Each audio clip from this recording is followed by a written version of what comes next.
Hi, welcome to RCkicks. On today's show, well, we're revisiting the Hyper Go by MJX. They've only gone and improved it. Now, that's going to be pretty difficult as that's one of the best 1/16 garden bashers that I've seen. Yes, I even jumped it off the roof of my house. Yeah, I really did, and it's perfectly fine. So they've gone and upgraded the chassis. It's now brushless, there's lots of metal all over it. Let's find out, is it an improvement? Hit it, Charlie! Oh, yeah.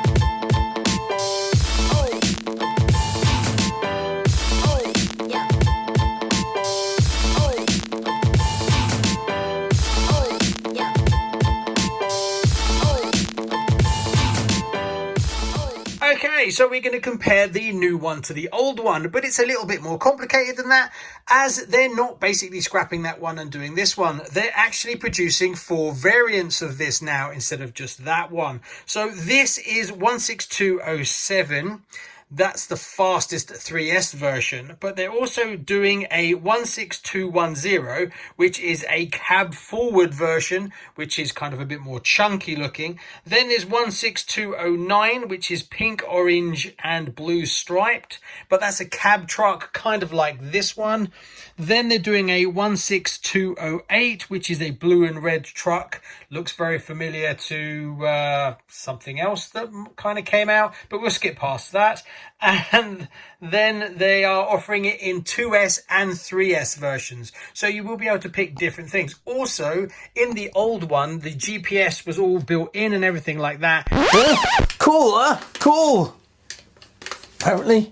You now have the option. This one doesn't actually come with the GPS, but it is compatible. So if you like having the app and all the telemetry and all that kind of stuff, what you can do is purchase this, and this will all plug into the newer versions.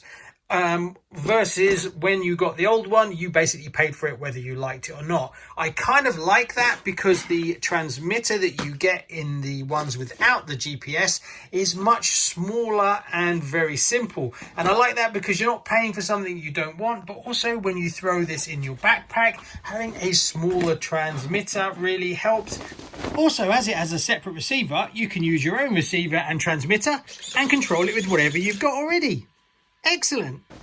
Now we will take a look at the Hyper Go GPS option transmitter, but I'll put it at the end of this video as some people will be really interested in it and others won't, and it doesn't come by default. You have to pay extra for it. So we'll skip past that now and come back to it later in the video. So what do you actually get in the box? A screwdriver, you get a USB charger, you get a Tamiya little screwdriver, you get the car as well, and you get a manual. You also get a wheelie bar, which means that this is going to be pretty quick, as well as you get a 3S battery. So as I have the old version, it's really good for us, so we can compare the two. Now there is different flavors of the new one coming out, and I'm not sure exactly what you get in each one, but we can compare these two anyway. Being that the bodies are different, that doesn't really make much difference as the chassis underneath is pretty much the same, but the mounting points are different. So taking this body and putting it on here is possible, but it's not just a case of taking the body off and putting it on. There's a few extra parts that you have to move across. So it's personal choice whether you think this one is good looking or not. Me personally, I'd say I prefer the look of the truck. This doesn't really do it for me, but hey, that makes no difference. You can change it if you want, and your tastes will probably be different to mine. So let's have a look underneath. Well, the chassis are pretty much identical. The big change here is the electronics. They've taken the feedback of having a single receiver and ESC all in one, and they've changed it, and we now have a separate. So that is definitely a double thumbs up. So this is all shaping up to be really nice. Now you do get proprietary batteries in it, and I know what you're thinking, I don't like it. And this is kind of over because they actually MJXRC produce drones, so this is their skill set with drone technology, that they want their batteries like this. One thing that's different on this 3S battery is there doesn't seem to be any lights on it, so you don't know how charged it is. That was something that was on the old one, which I really liked.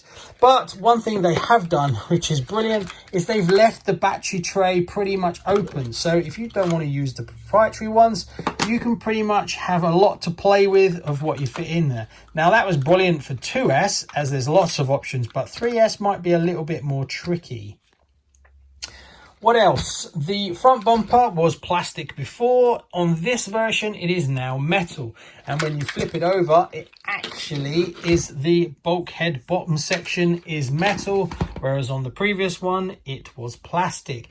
Arms look to be all the same, so do the uprights. One thing that has changed and is definitely a step in the right direction is we now have some pretty chunky turnbuckles. On the previous one we had no turnbuckles and we had these quite flimsy steering arms, but they held up and they flexed, so I guess that's why they didn't break. So now we have these, so you can adjust it, and being that there is a little bit toe out, that is a good thing. I will definitely need to adjust it, where on the other one it was set to toe in but you couldn't adjust it yourself. The steering has also been upgraded as well.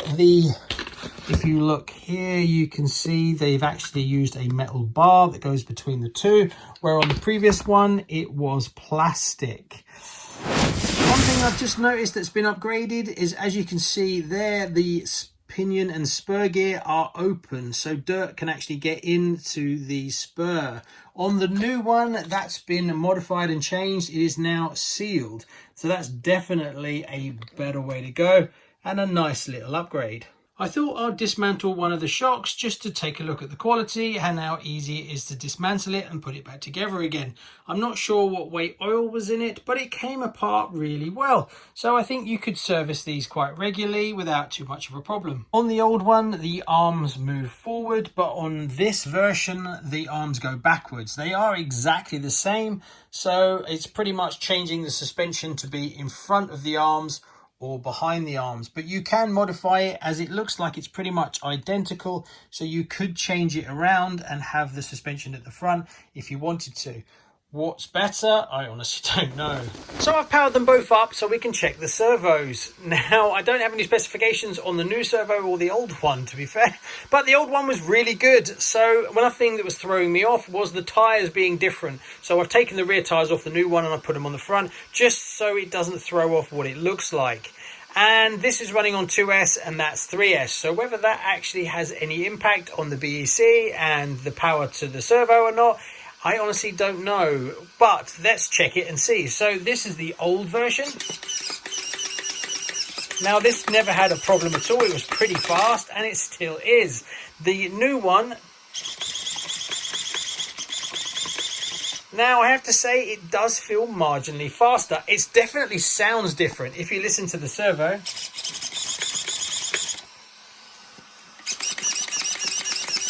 but it could be it's the same servo running on a slightly higher voltage, being that the electronic speed controller is different. It could be that. The old one was still good, so the new one, it's the same or slightly better. Right, let's put the lids on, take them out and give it a drive.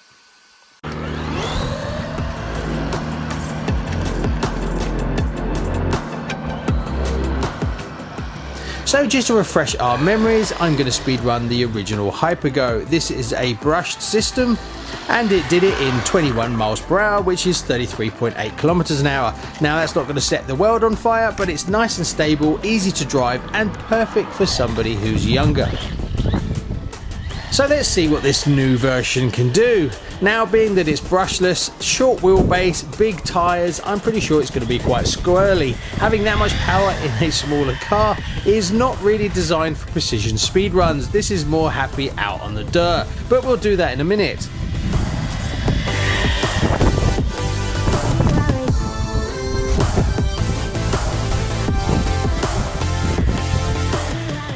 Now it did it in 34 miles per hour, which is 44.7 kilometers an hour. So yes, this car is much happier on the rough stuff, and I'm surprised, being that the scale it is, it can actually take quite a lot of bumps. It drives perfectly well on this flat field. Now it's pretty quick, so I don't know whether you'd be happy to give this to a very young child. I mean, it says 14 plus on the box, so I think that's probably about right. It does have on the controller that you can set it to 70% power or 100, but I think that might still be a little bit too quick for anybody under the age of 14.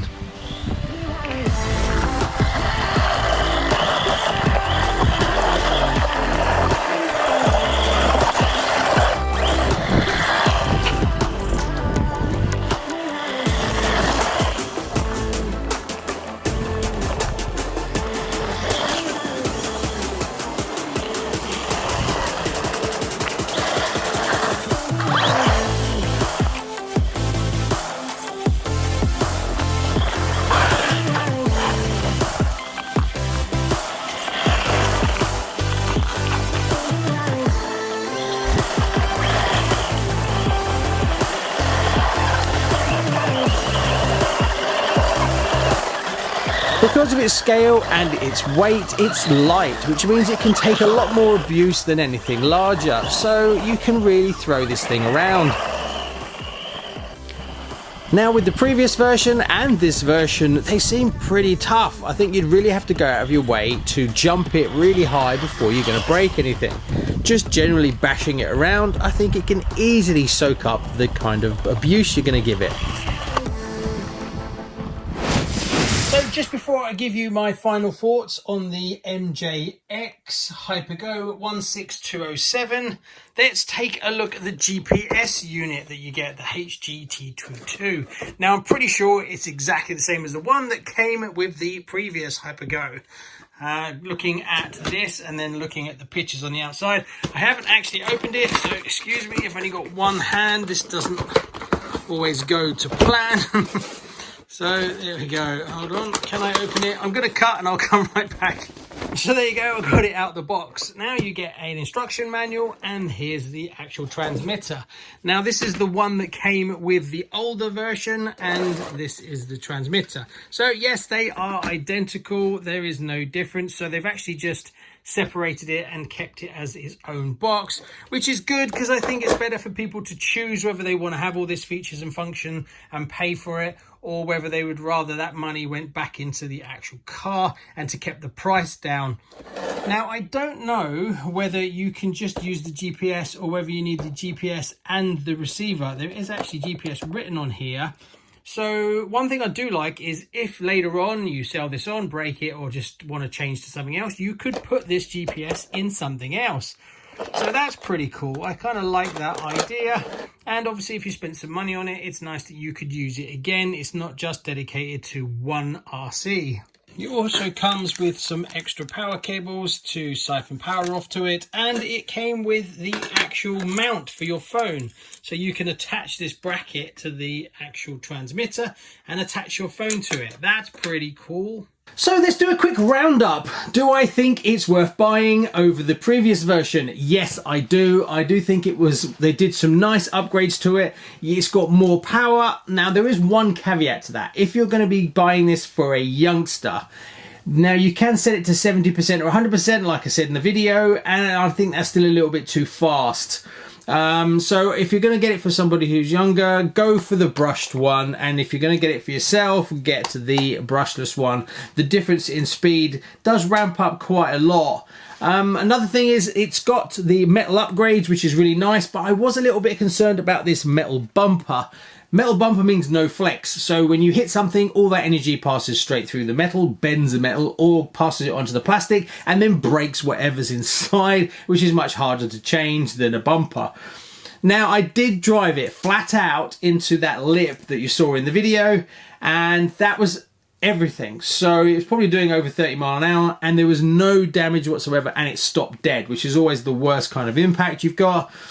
So I'm quite happy with it. Now, there is a concern that obviously, like I said about giving it to youngsters, a metal front bumper doing 30 odd mile an hour, if it hits your ankle, you'll probably end up breaking it. So that's something that be mindful of if you're around younger children when you're driving this. Because it's so small and nimble, you forget, you're just blasting around, and all it would take for you to hit them on the shins with that, and it would be pretty nasty.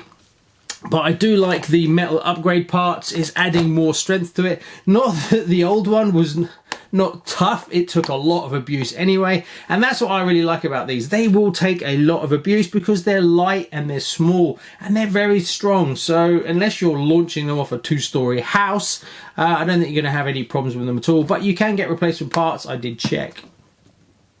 One thing I'm not too sold on is the 3S battery. Now, how do I know what charge this is at? It's a 3S LiPo, and there's no way, there's no buttons on it to give me a reading.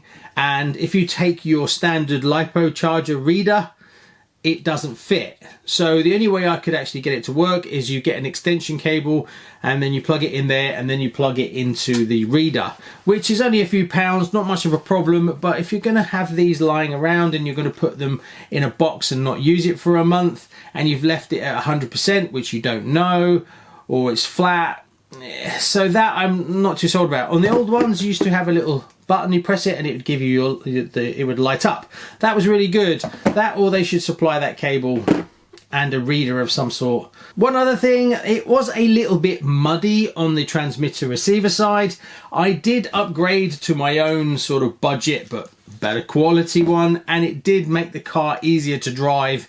It was more precise, and I do recommend that. If you have a transmitter that has multiple cars on it and you can have multiple receivers, it's definitely worth spending the money and getting the receiver and putting it in this. It did feel much better to drive, and I could hold it on drifts a little bit easier.